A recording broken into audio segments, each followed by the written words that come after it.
Hello, everybody.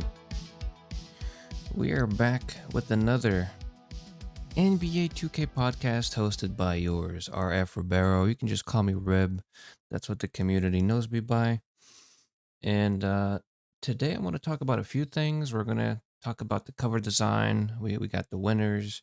We're going to talk about some of the chatter going on in the 2K Twitter world. And we're going to talk about just how soon we are until we start hearing information about 2K24 that we might be interested in. So, I hope you guys have been enjoying these podcasts. So far, they've been, I would say that they're kind of stale because I'm by myself and they're just starting out and there's no video. Mostly there's no video. And I guess a lot of you probably, you know, don't want to listen to me, but I did see from a Spotify poll that you guys would like these to be longer, even with me alone. uh, I'm gonna wait for a poll like that to maybe get more votes. It didn't have many votes, so maybe there's like one hardcore fan out there, and I appreciate you very much. And I'm still working on getting some guests. I think once more news start rolling out, it'll be a lot easier, and it'll make a lot more sense too for me to have guests. Um, so yeah, let's jump right into it. Let's start with the uh, cover design winners. So I announced this yesterday, and these are our winners based on your votes. The 2K community voted on this, or I should say, the NBA 2K Reddit community voted on this, and anyone who may have happened upon the voting ballot, I guess. And these are the votes. These are, the covers y'all voted for. And I also voted. I did.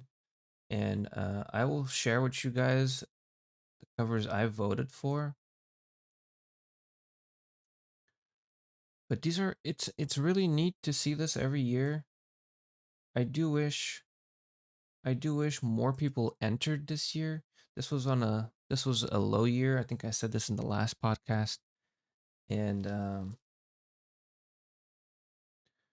yeah, because of it being a low end year, there wasn't, I guess, much selection in the voting ballot, um, which is not a bad thing. But I guess the incentives for people to want to make the art wasn't enough. A copy of 2K24 is not enough. Maybe we should have other goodies for next year's cover design contest. So, the covers I voted for, uh, I think out of the four that won, I might have voted for either one or two of those. Either one or two of them. Um,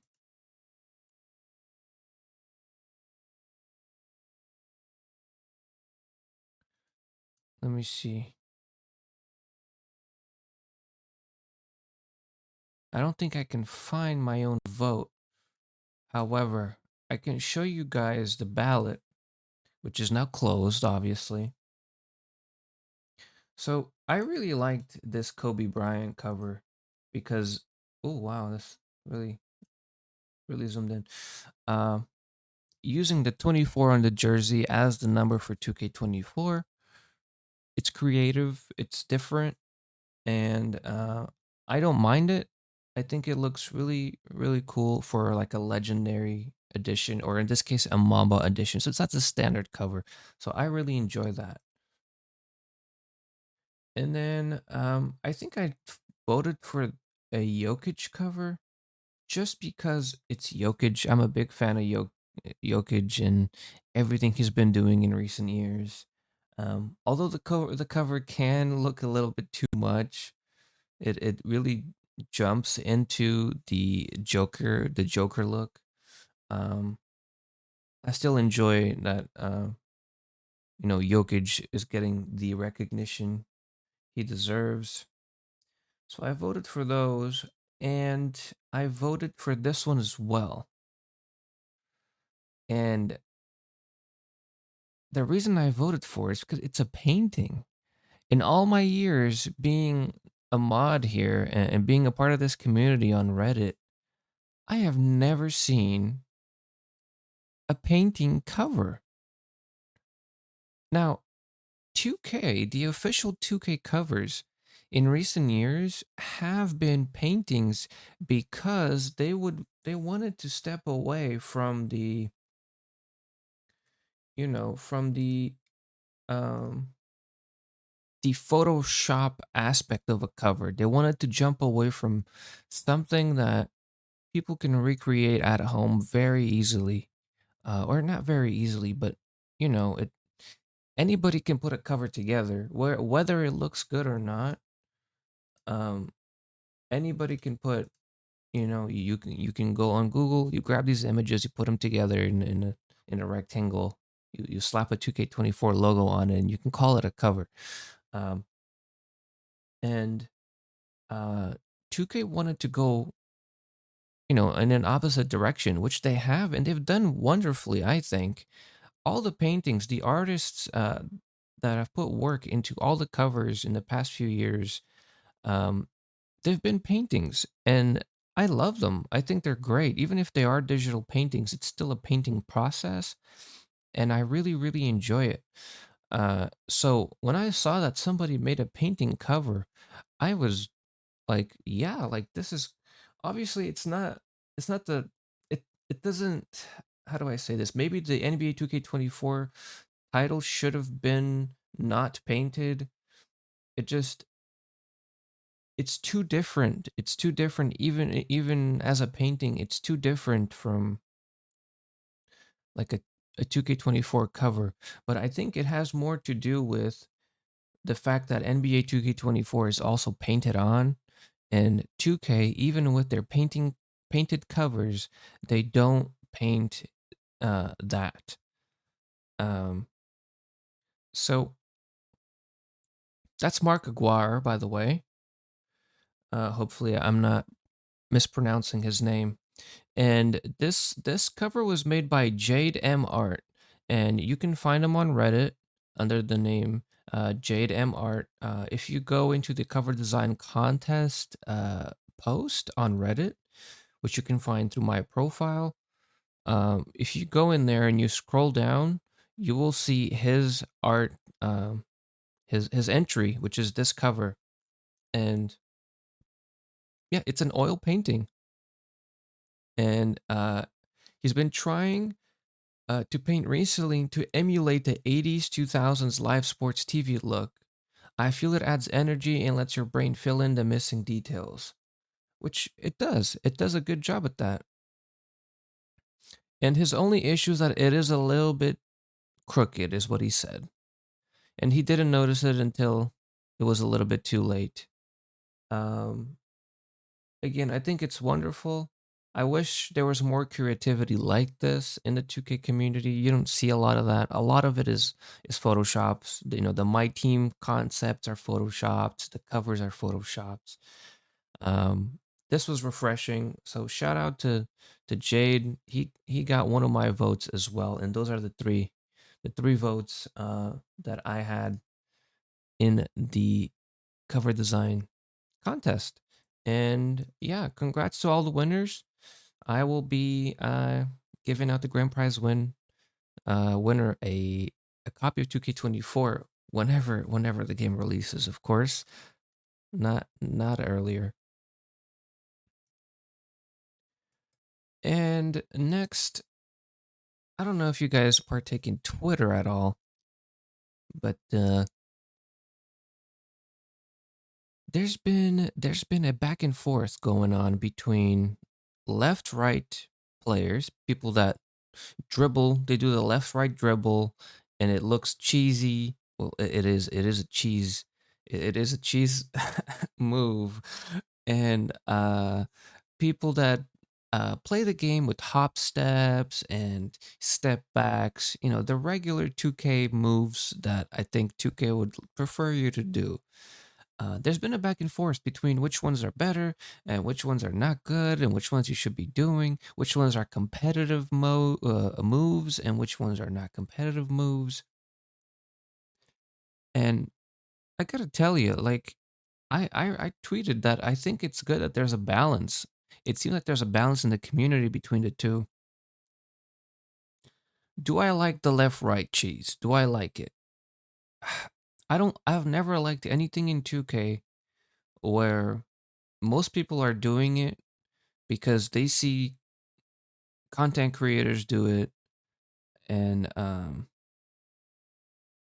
then they want to replicate it and then that's who they become. And not just in moves, it's in builds, it's in looks, in the character. It's There's very little originality when it comes to the general 2K content, uh, community, and like the fans of the of those content creators and how it all revolves around. It feels like it's like a I don't know. It's hard to explain, but if you play 2K for a few years now, you'll understand that um, a lot of people just copy other people. And that happens a lot in life. Happens a lot in a lot of things. You tend to copy people that are better than you. You tend to copy people you look up to. I understand all of that. But in a video game, and especially in a 2K video game, it's a sports video game where 2K23 gives you options. There's a lot of options that maybe we didn't have as many in years past. And even if you look into 2K League games, if you watch 2K League games, so the actual pros of NBA 2K, um, there's some left right going on, but they're not. They're making plays. There's it's a lot of they're making plays most of the time, from what I've seen. Right? They have set plays and they're following through with them most of the time. Um, a lot of times when I see a guard get open for a shot in 2K League, they're not doing left right for 20 seconds. Um, I feel like a lot of the left right stuff and a lot of the cheesy moves that players do in the rec in park, um, they're doing that against random people that are just trying to play the game. Either that or and they do that with a full stack against randoms, which I've had that happen to me. I've told you guys I play solo rec a lot. I end up getting put in a squad of 3 or 4 people. I end up matching against full teams almost. And my team, I don't know them. They don't know me. They're not going to give me the ball. Um, and I have to earn my shots. And if I miss even once, they're not going to give me the ball ever again. And then I have to, figure out this team that we are facing.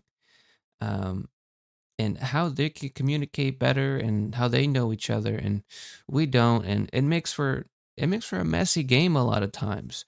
um and I find that the pro scene in the rec, so the comp scene in the rec, they take advantage of that a lot. They take advantage of, you know the guy who, just worked all day, wants to come home to play some 5v5 rec, and he he gets, he gets put in the blender for the whole 20-30 minutes of a rec game, because he doesn't know what's going on.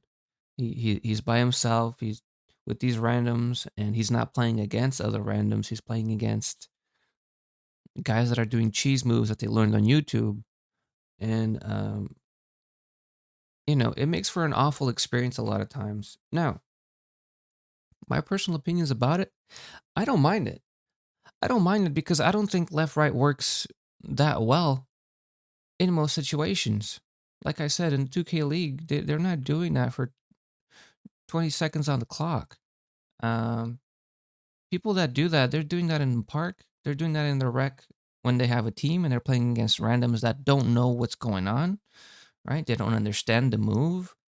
Um, I think for most normal people that play the game regularly and they understand what the move is, offensively and defensively, it's not too bad to face, unless of course you add elements to it where, okay, maybe you're left righting and there's a big in the way setting you a screen, and your full team playing against randoms, and things like that. Then yeah, that can be problematic. But I don't mind it. I think there's good options out there, and I want to show you guys here how there's a lot of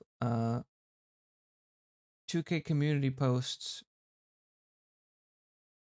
about this thing, especially here with Dimes. I've been reading. His are the most recent. Um, and there's people saying, no, this play style is better. This play style takes more work.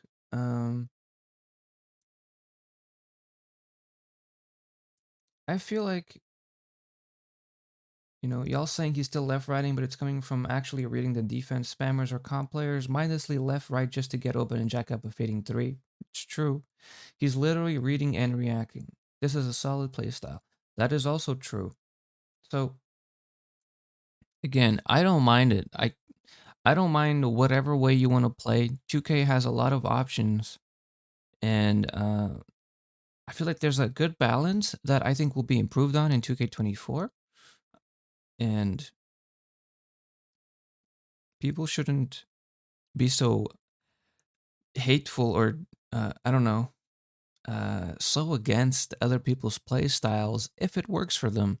Of course, if they're saying they want to do this a certain way and it's not working for them, then maybe don't pay attention to that. But if someone says they're doing this and the game allows you to do this and it's not breaking any rules or terms of service, it's not breaking anything, then you do it. You do what you feel comfortable with, and thankfully we have options.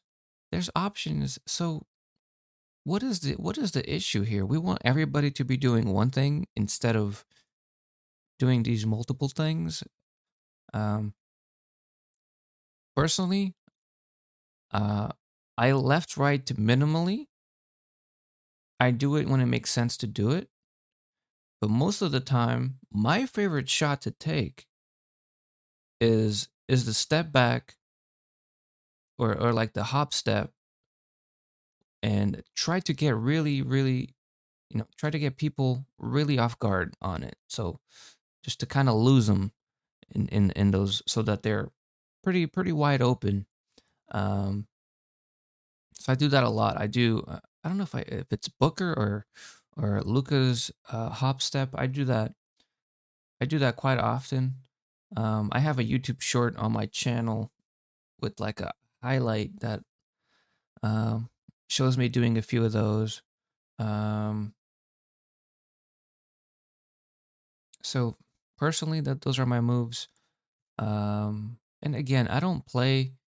Uh, I don't play in a. I'm not doing 1v1s. I'm not gonna ever do that. Uh, the stage. I'm not gonna do. I'm not gonna do no. What's it called? Um, I'm not gonna bet any money, wages. I'm not gonna do that. I think that's a little silly. Would I be up for joining a comp pro am team and then maybe face other teams in like a tournament setting? Yeah, that would be amazing. That would be great. I love doing that. It's why I played sports all my life. I love playing, team versus team, trying to win. I love doing that. I did that in the Overwatch League where I played in the Get Good North American tournament. I played uh, anytime there's any sort of, it doesn't even have to be a tournament, just scrimmages with against other people that we don't know. I love that, and whatever play style people want to do in that, That's up to them. That's great. I don't mind it. As long as if I have a 5 stack and you have a 5 stack, go ahead and do what you want, and we'll do what we want, and best team wins. So that's my take on that stuff. Now, lastly, we're gonna talk about what I can talk about involving NBA 2K24, and um, it is June 20th as of me recording this podcast, and I think I'll also be uploading it today. So um, it'll be about it'll be about 2 weeks or so. I'm gonna guess no more than 3 weeks, no more than three. If things are on track for us to find out who the NBA 2K24 cover athlete is, and look, once news start rolling around, maybe this is your first time being involved in NBA 2K. Once news start rolling around, it's gonna be every week until September. It's gonna be sometimes almost every day. There's gonna be something. There's gonna be leaks. You gotta be careful with that because they're not always true, and a lot of them, people spend time to create leaks, which is, yeah, you don't think so, but people do that. There's going to be, devs tweeting very often. There's going to be, next makers, so like 2K partner content creators, uh, letting you know of things. There's going to be all sorts of information, and hopefully it's good stuff. Hopefully it's stuff that we would like to hear. But there's not much to say right now about 2K24 that I haven't already said in previous podcasts. So I'm just going to leave you guys with there's about 2 weeks, about 2 to 3 weeks until we start hearing stuff. And with that, I'm going to call this one complete. It's just over 20 minutes once again, which I think is okay. But please let me know what you guys think of this, of the podcast system, and how you're listening, how you're watching. Let me know if you enjoy, if you would want them to be longer. What kind of guests do you want me to have here? What kind of um, maybe topics you want me to bring into the next podcast episode? Let me know. I plan to keep doing these, once a week or so for now. Once news start rolling around, I will be able to do these more often, and they'll also be longer, whether I'm alone or with the guest. So, thank you guys for watching and for listening. Uh, this is the NBA 2K podcast hosted by RF Ribeiro. See you guys on the next one.